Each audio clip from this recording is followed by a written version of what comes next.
आर्यन और मेहर की शादी में एक बहुत बड़ा धमाका होगा जब अभीरा एक बड़े स्क्रीन पर वह सीसीटीवी फुटेज चलाती है जिसमें मेहर खुद अपने सारे गुनाह कबूल करती हुई नजर आएगी। सुपरहिट सीरियल ये रिश्ता क्या कहलाता है अब उस मोड़ पर आ पहुंचा है जिसका फैंस को लंबे समय से इंतजार था।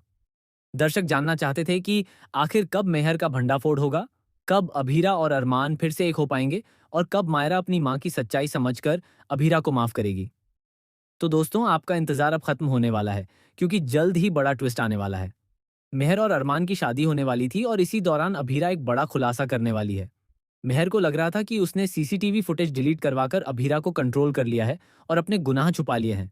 लेकिन उसे नहीं पता था कि फोन टूटने के बाद भी अभीरा उसमें से सारा डेटा निकालने में सफल हो जाती है। डेटा लैपटॉप में ट्रांसफर हो जाता है जिसे लेकर वह शादी में पहुंचने वाली है। इस प्लान के लिए अभीरा को दमयंती जी और दिशा के घर वालों का साथ मिलता है। वह उन्हें मेहर की सच्चाई बताती है ताकि किसी और को नुकसान न पहुंचे। इसी वजह से उसने पहले ना तान्या को सच बताया और ना ही आर्यन को।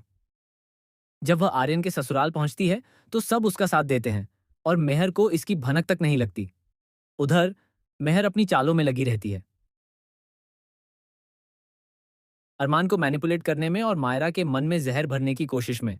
दूसरी तरफ मायरा अपनी दोस्त मुक्ति को याद करती है, लेकिन फिर उसे एहसास होता है कि वह सब एक गलतफहमी थी।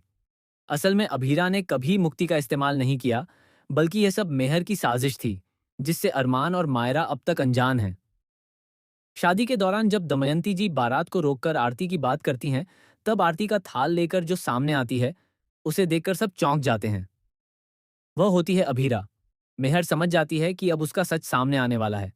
वह भागने की कोशिश करती है, लेकिन अभीरा उसे रोक लेती है और सच सबके सामने लाने के लिए तैयार रहती है। इस शादी में बड़ा तमाशा होने वाला है। अभीरा अपनी बेटी और अरमान को मेहर की साजिशों से बचाने के लिए पूरी तरह तैयार है। अब सवाल यह है कि क्या अरमान इस सच पर विश्वास करेगा? क्या मेहर कोई नई चाल चलेगी? क्योंकि वह पहले ही कह चुकी है कि उसने अरमान को इतने सालों से भ्रम में रखा है कि वह सच को भी झूठ समझ सकता है। लेकिन इस बार मुक्ति भी सच के साथ खड़ी है। उसे वह सब याद है जो उसके साथ हुआ था। कैसे मेहर ने उसके पिता को मारने के बाद उसे भी खत्म करने की कोशिश की थी। हालांकि अभीरा ने उसे बचा लिया था। अब मुक्ति के मेडिकल रिकॉर्ड्स और सच्चाई सामने आने के बाद मायरा भी समझ जाएगी कि मेहर ने सबके साथ गलत किया है। तो दोस्तों, अब देखना दिलचस्प होगा कि मेहर आगे क्या नई चाल चलती है और मिस्टर मित्तल कैसे अरमान को ब्लैकमेल करेंगे। क्योंकि ये ट्रैक यहीं खत्म नहीं होगा, इसके बाद कहानी में बड़ा बदलाव देखने को मिलेगा। आपको क्या लगता है आगे क्या होगा? अपनी राय कमेंट में ज़रूर बताएं और ऐसे ही अपडेट